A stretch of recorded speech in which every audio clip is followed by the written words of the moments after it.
Não comecei. Bom, então, o que a gente vai falar? Essa aula temática, ela vai até mais ou menos aqui o slide 15, tá? Vai até mais ou menos o processo administrativo. O que realmente vai influenciar a nossa conversa de hoje diz respeito especialmente à atividade 12, tá?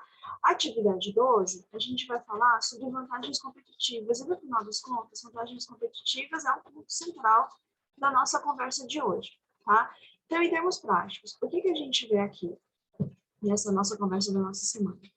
Então, primeira coisa, a gente verifica que o gestor, né, ou o profissional, ele tem que procurar agir com eficácia e com eficiência, tá? Então, em linhas gerais, eficácia trata de você conseguir atingir objetivos sem se preocupar com os meios, tá? É a mesma coisa, Matheus, que você está aí na sua empresa, de repente acontece, sei lá, um terremoto, uma tempestade, um incêndio, aí sai todo mundo correndo do escritório, correndo esbaforido, um passando por cima do outro, pisoteia alguém, sabe? Mas o básico é, todo mundo se salvou, mas fez uma destruição no caminho. Quando você está sendo eficiente, significa que você vai conseguir atingir objetivos e cuidando dos meios, tá? Então, ou seja, se está pegando fogo, vai todo mundo sair em fila, com ordem, conseguindo pegar seus notebooks, tudo com mais tranquilidade, sabe? Sem necessariamente causar um pandemônio lá dentro da empresa, tá?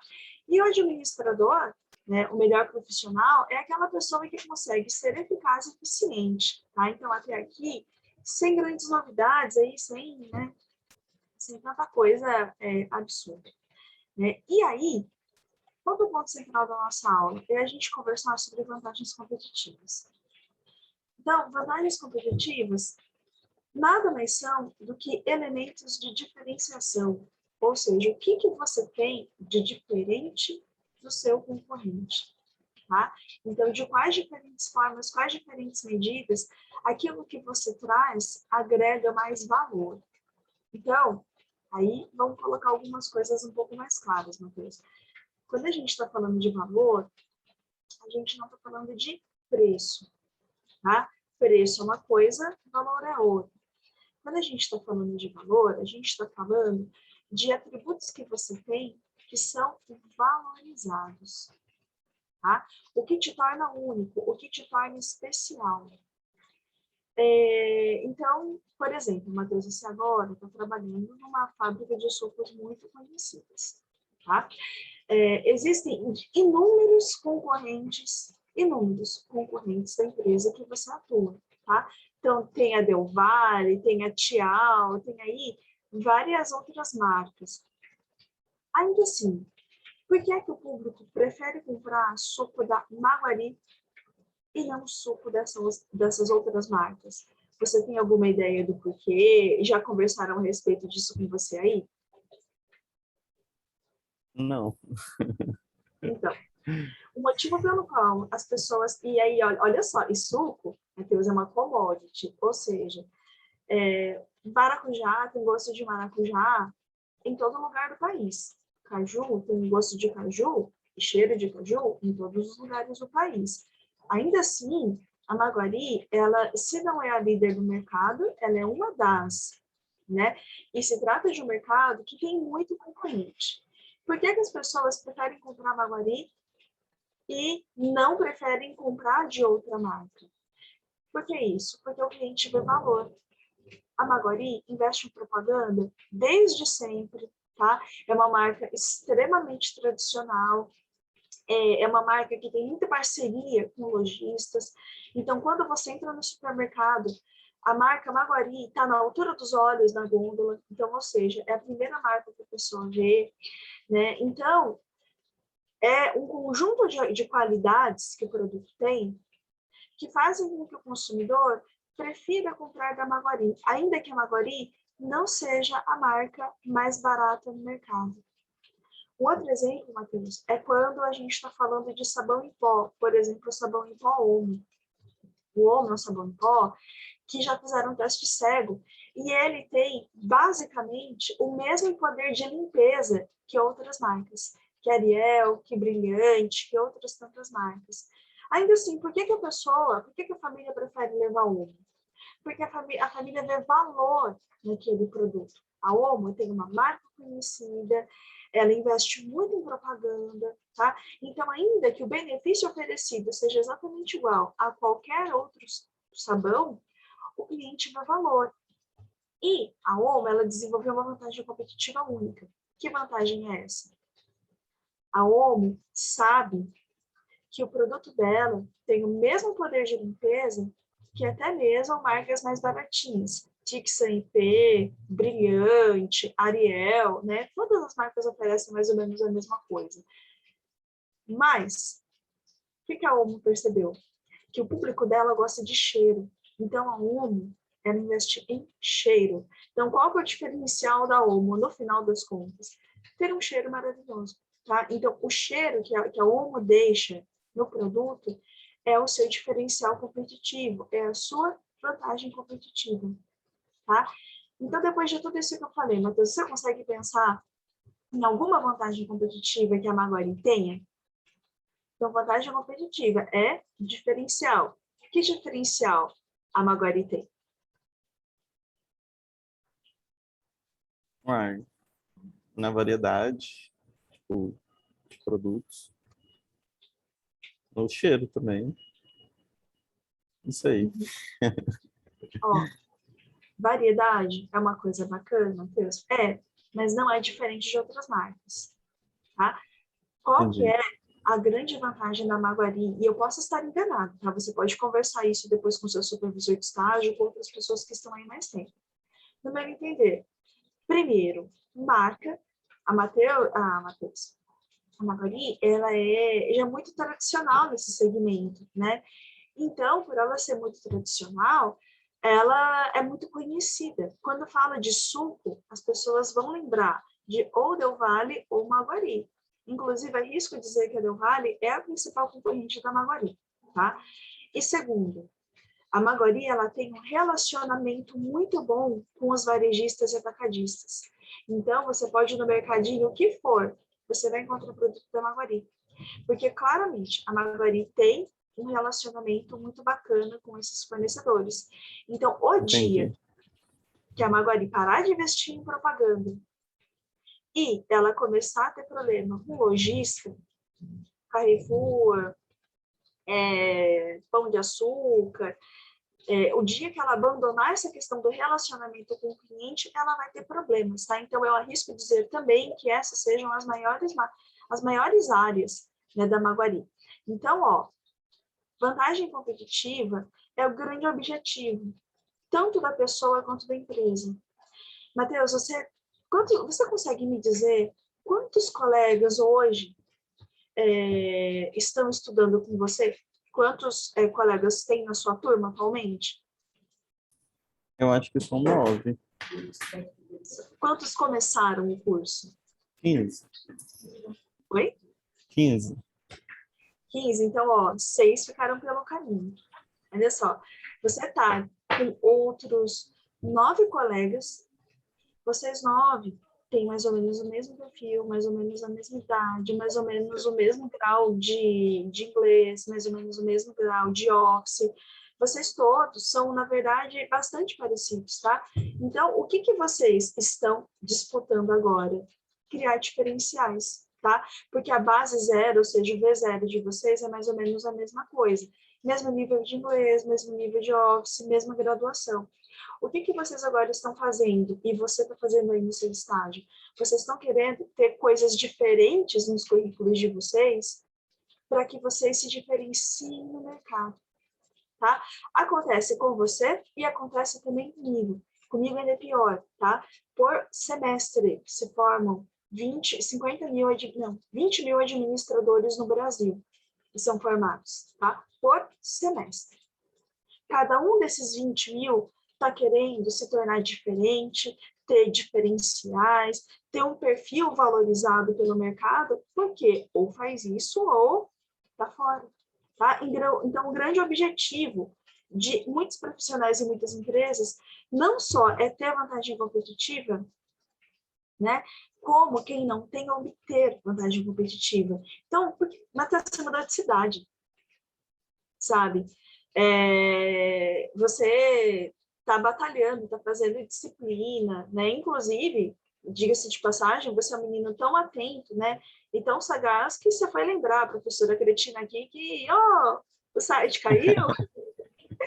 Desculpa, teve um fundo no coração, desculpa. Essa semana foi meio maluca e eu estava achando que era quarta. Mas você está motivado para terminar essa bagaça, entendeu? Porque você está querendo diploma, né? Você está querendo diferenciais, você está querendo coisas diferentes para sua vida, tá? E isso empresas querem. E quem consegue ter tem que segurar, tá? Outro exemplo, você tem alguma ideia de qual é a vantagem competitiva da Coca-Cola?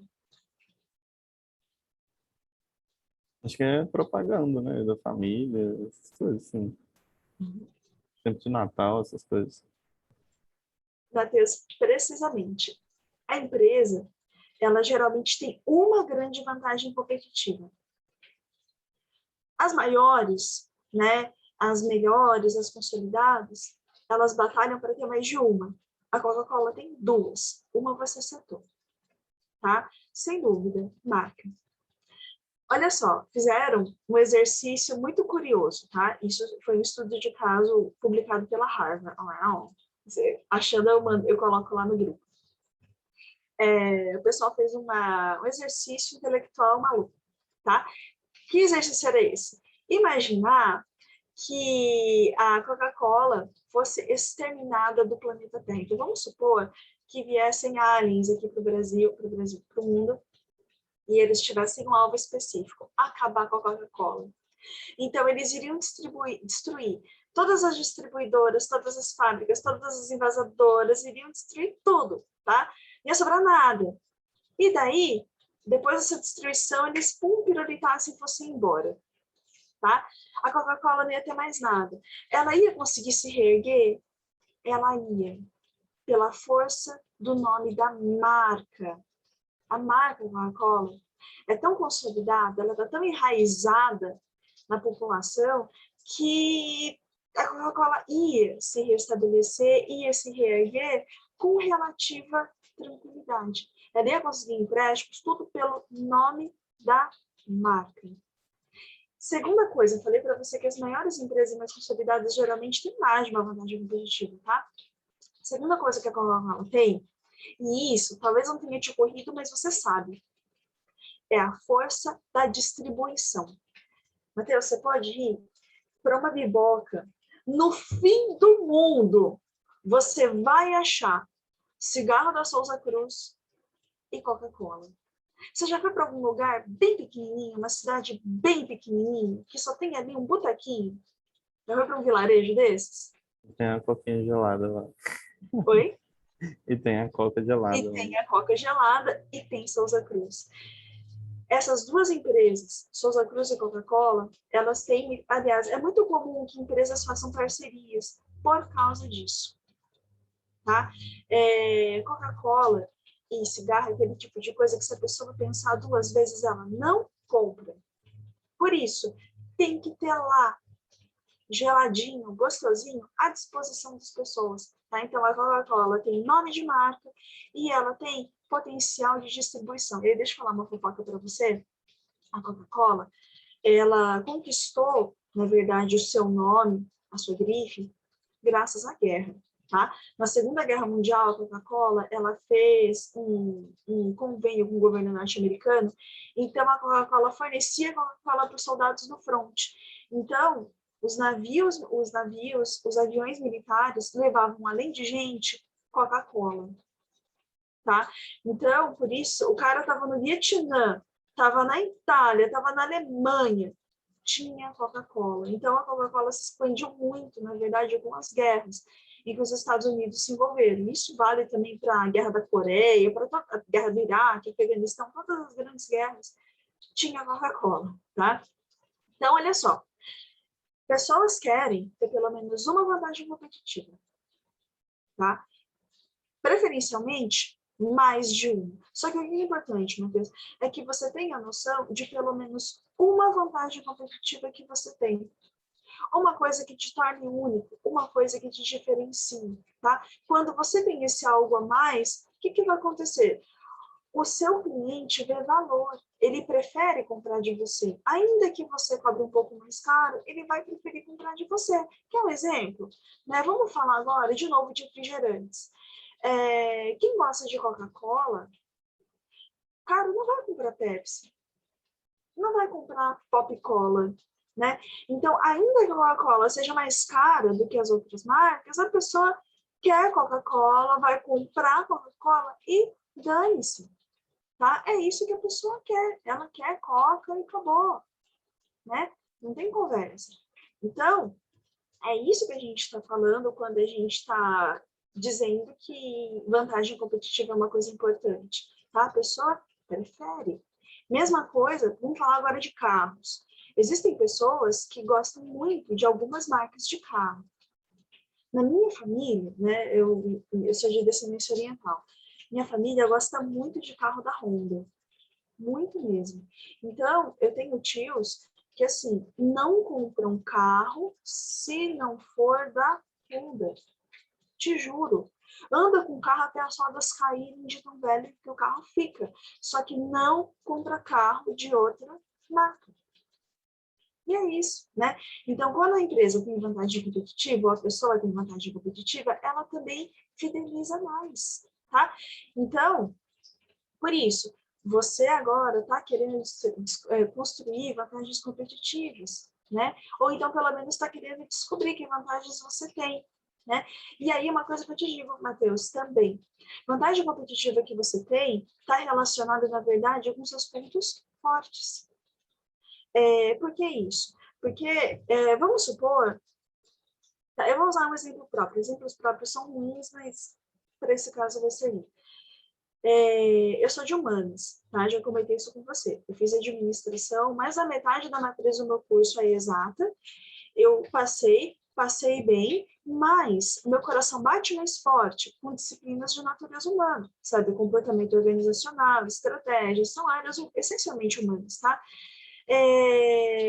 Por eu ser melhor nessas áreas humanas, né? Eu tenho mais prazer lendo, estudando, entra mais fácil na minha cabeça mesmo do que, por exemplo, o cálculo 2, né, ou algumas disciplinas financeiras. Tá, por causa disso, a gente tende, você é tão gente quanto eu. Tanto eu quanto você, a gente gosta mais de coisas que a gente vai bem. Nenhum de nós tem vocação para Marte. Então, a gente se sente mais motivado, mais animado a estudar de coisas que a gente já tem um pendor natural. Coisas que a gente não tem pendor natural, a gente não gosta tanto assim. Tá? Não é tão fácil assim para a gente. Então, por isso, Matheus, a vantagem competitiva que você tem vai estar derivada dos seus pontos fortes. Aí, nesse sentido, você lembra daquele teste que a gente fez? Você chegou a fazer aquele teste de pontos fortes que eu achei que eu mandei para você um tempo atrás? E sim, mas eu Então, não lembro não. você não vai lembrar, eu vou colocar aqui no chat de novo os nossos pontos fortes, tá? Quando você puder, faça, tá? Por que isso? Porque é mais fácil você se sobressair com coisas que você já faz bem. Então, essa história do, você tem que anular os seus pontos fracos, cara, isso não vai acontecer. Não significa que, por exemplo, eu vá abandonar totalmente estudo sobre finanças. Longe disso, tá? Eu continuo estudando. Só que eu vou dedicar mais tempo a coisas que eu já faço bem. Por que eu vou ficar batendo a cabeça com coisa que eu não sei, que eu não tenho pendor? Tá? Não adianta. Então, vantagem competitiva está derivada dos seus pontos fortes. E aí, essa vantagem competitiva, ponto 1, ela tem que ser sustentável. O que significa isso? Você tem que dar conta de continuar fazendo isso ao longo do tempo. Deixa eu dar um exemplo de alguma coisa que não é sustentável. Vamos lá, vamos falar da Gisele Bündchen. Deixa eu mostrar uma fotinha da Gisele, porque é sempre muito bom ver a Gisele em algum lugar. Tá. A Gisele Bündchen, Ela é uma modelo que ela ganha centenas de milhões de dólares basicamente por existir, tá? Ela é uma moça super gata, trabalha como modelo desde os 13 anos, né? E ela tem uma série de características que a tornam, na verdade, bastante única. Que características são essas? Primeiro, ela foi uma das primeiras a ser malhada, bronzeada e, segundo e mais importante, cabelo. Tá? Ela é muito conhecida pelo cabelo dela, tanto é que você pode observar que entra ano, sai ano. Tem algumas constantes. Ela continua gata e o cabelo dela continua desse jeito, essa juba bonita, etc. Tá? Imagina que a Gisele usasse aplique, ou que o cabelo dela não fosse natural, fosse pintado, né? Enfim, que o cabelo não fosse dela. Seria uma vantagem competitiva o cabelo dela? Não, porque não é sustentável, ela não ia dar conta. Ou imagina que a Gisele fosse uma pessoa que não fosse naturalmente magra, tá? Uma pessoa que passa fome para ficar em forma. Ela ia aguentar muitos anos? Não ia, tá? Então, a vantagem competitiva tem que ser uma coisa sustentável, tá? Ou seja, algo que você dá conta de manter ao longo do tempo sem sacrifício. Então, por isso, eu estou fazendo abrindo esse grande parênteses. Porque quando a gente está falando de sustentabilidade de vantagem competitiva, a gente não está falando de termos ecológicos, tá? A gente não está falando do ISG, não é isso, tá? A gente está falando do quanto você dá conta de manter isso, tá? Então, tudo que é muito sacrificado, que é muito desgastante, que é muito sofrido, não adianta. A pessoa não dá conta, tá? Então, não é uma vantagem competitiva real. Bom, segundo fator para você construir uma vantagem competitiva é que o cliente tem que valorizar esse atributo, né? Então, olha só, não adianta você ter uma vantagem competitiva que o seu cliente não está nem aí. Então, o que vai ter que acontecer? Ou você se ajusta àquilo que seu cliente quer, ou você vai atrás de quem te queira. É por isso, por exemplo, que muitas pessoas que trabalham na área de informática acabam indo para São Paulo, né? Porque o mercado paulistano consome e paga por essas características dessas pessoas, tá? É por isso também, Matheus, que tantos jovens, por exemplo, vão jogar futebol em times italianos, né, em times europeus. Por quê? O pessoal paga, tá? Então, os meninos vão muito novinhos, com, sei lá, 16, 17 anos, jogar no futebol europeu, porque aqui no Brasil não abre oportunidade, não abre janela para eles, né? Inclusive, minha melhor amiga tem 2 irmãos. Os 2 irmãos dela estão jogando na Itália desde os 14 anos. Você conhece alguém que, algum colega seu que já foi jogar fora? Não, não conheço, não. Mas tem isso, a pessoa vai para fora. Mesma coisa, Matheus, agora, você está numa área que você está batalhando, está tentando no Brasil, tá? Mas você sabe que tem um monte de gente que está indo para a Alemanha, que está indo para o Canadá. Por quê? Alemanha e Canadá estão dando vários benefícios para quem é graduado em algumas engenharias e quer ir para lá trabalhar. Por que isso? Porque aqui, o pessoal vai. Por quê? Porque aqui não está tendo vaga, tá? Então, o que significa isso? Você tem que encontrar clientes que valorizem o que você tem a oferecer, tá? Porque se você tem algo, mas esse algo não é valorizado, não adianta, tá? Exemplo besta. Tem um caso que é bastante conhecido. Não sei se você já ouviu falar, mas a culinária russa, a culinária tipicamente russa, é uma culinária que é muito diferente do que a gente come aqui no Brasil. Tá? Ela é bem gordurosa. Então, para você ter uma ideia, um dos pratos favoritos dos russos é tipo um salame que é feito de banha. Aí o pessoal come esse salame, desculpa, me embrulha o estômago, porque eu já, meu Deus do céu, enfim, comigo não dá certo.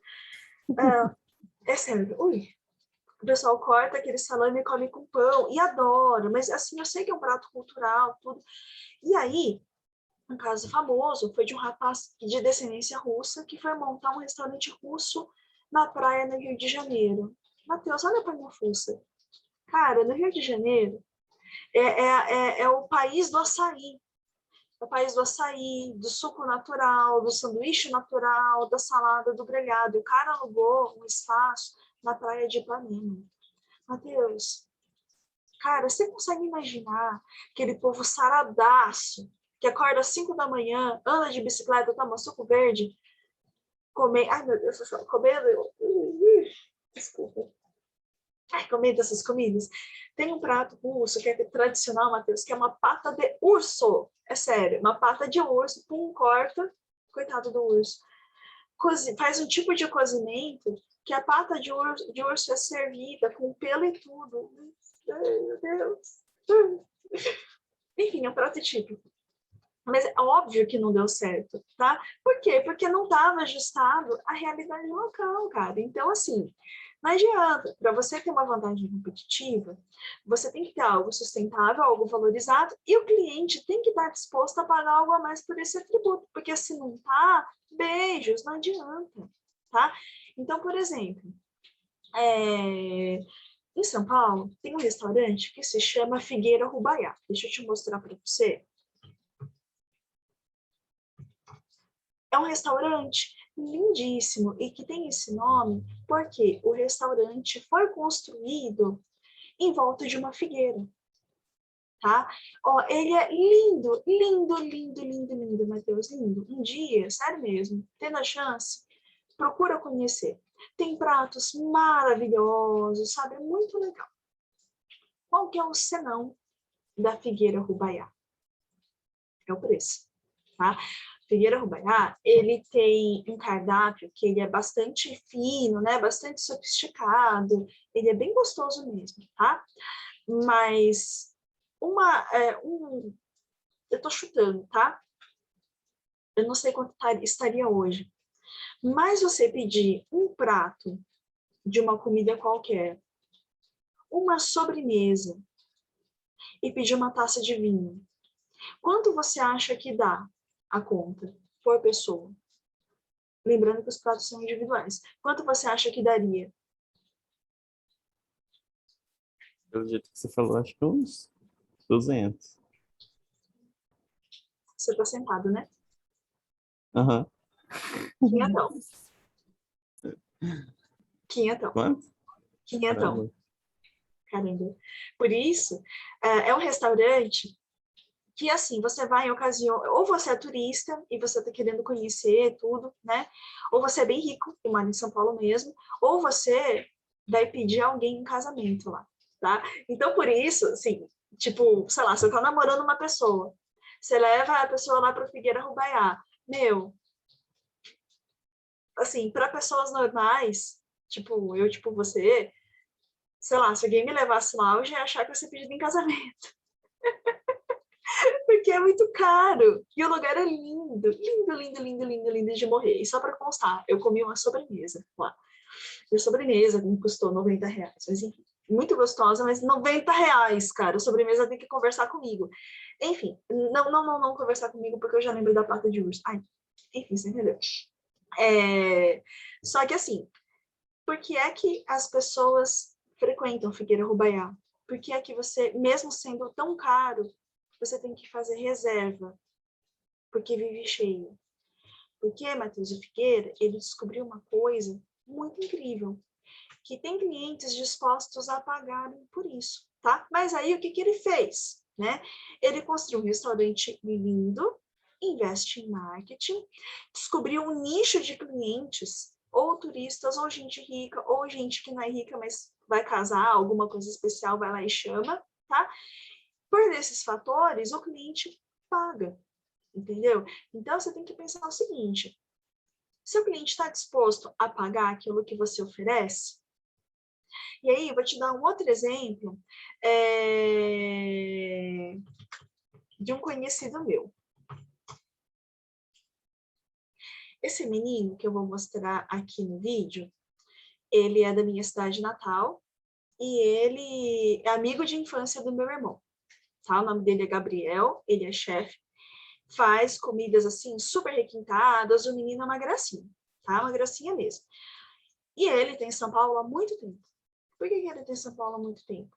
Porque, né, ele se especializou nisso, foi trabalhar e está seguindo, está indo bem. A irmã dele, a Camila, ela também fez curso de gastronomia. E ela é tão boa quanto o irmão, mas ela se especializou em doce. Acabou que ela casou, voltou para a nossa cidade natal. E o que acontece, né? O nosso público local achava uma delícia tudo que ela fazia, mas achava caro. Ou seja, o cliente não estava disposto a pagar a mais, porque a minha cidade natal tem 27 mil habitantes. O pessoal não tem nem paladar, muitas vezes, para apreciar as gostosuras que a Camila fazia, tá? Então, o que a Camila acabou fazendo? Ela desenvolveu outros conhecimentos, outras habilidades, outras técnicas, um pouco mais simples, porque ela queria morar lá na cidade, ela estava casada, já estava ali com a família constituída, né? Então, ela teve que promover ajustes, tá? Porque excelente cozinheira, ela sempre foi, mas ela não encontrou na nossa localidade clientes dispostos a pagar por isso, tá? E aí, a gente chega, né, no último ponto da nossa conversa de hoje, tá? Que fala sobre o processo administrativo. Então, para você conseguir criar vantagens competitivas e manter, você cria um processo que se chama processo administrativo, e esse slide, Matheus, é o mini curso de administração, tá? Primeira coisa, você vai estabelecer planos, objetivos, tá? Que foquem naquilo que você quer. Então, por exemplo, vamos supor que você diga assim, olha, Mitia, daqui a 3 anos eu quero estar formada e eu quero estar num trainee super show, quero estar num cargo super bacana. Beleza, esse é seu plano, tá? Com base no seu plano, você vai se organizar. Significa o quê? Você vai dizer o que você vai fazer por dia, por mês, por ano, para que você chegue lá, tá? Você vai afastar tudo aquilo que vai te impedir de continuar no caminho. Então, por exemplo, vamos supor que você fale assim, olha, a partir de hoje eu não vou mais comer doce. Significa dizer, como organização, que você tem que acabar com todos os doces da sua casa e você tem que evitar se expor a tentações, ou seja, você vai evitar ir para a padaria, vai evitar olhar o cardápio de sobremesa, porque senão você não vai conseguir cumprir seu objetivo, tá? Aí tem o fator direção. Direção é tudo que você vai fazer para se manter na linha, para se manter motivado. E, por fim, nós temos o controle, que é monitorar desempenho. Tá? O que significa monitorar desempenho? Significa o seguinte, olha, no final de um mês, eu quero, no final de 6 meses, aliás, eu quero ter participado de algumas feiras de profissão, eu quero ter 2 diplomas de mini curso. Por que isso? Porque tudo isso vai te ajudar a construir um currículo melhor. E isso pode te ajudar, no longo prazo, a conseguir melhores vagas. Tudo bem, Matheus? Certo. Então, ó, só fazendo uma passagem aqui na nossa atividade. Essa aqui é a nossa atividade, né? Eu falei o seguinte, para você descrever vantagens competitivas da Coca-Cola, do sabão em pó e do iPhone. Então, você vai pensar, 2 aí, sem querer, eu acabei cantando a bola, né? Mas assim, você vai pensar, o que esses produtos têm que fazem com que o cliente pague mais caro e prefira comprar deles do que comprar de outras pessoas? Tudo bem? Beleza. Então, fechou. Matheus, é isso. De novo, eu peço desculpas pelo, enfim, pelo tumulto. Tranquilo. Mas o ponto central da aula era esse, tá? Falar de vantagens competitivas. E na aula que vem a gente vai fazer alguns planejamentos mais punk, tá bom? Belezura. Então, Matheus, se cuida. Um abraço, viu? Até mais. Tchau. Beijo, beijo. Tchau, tchau.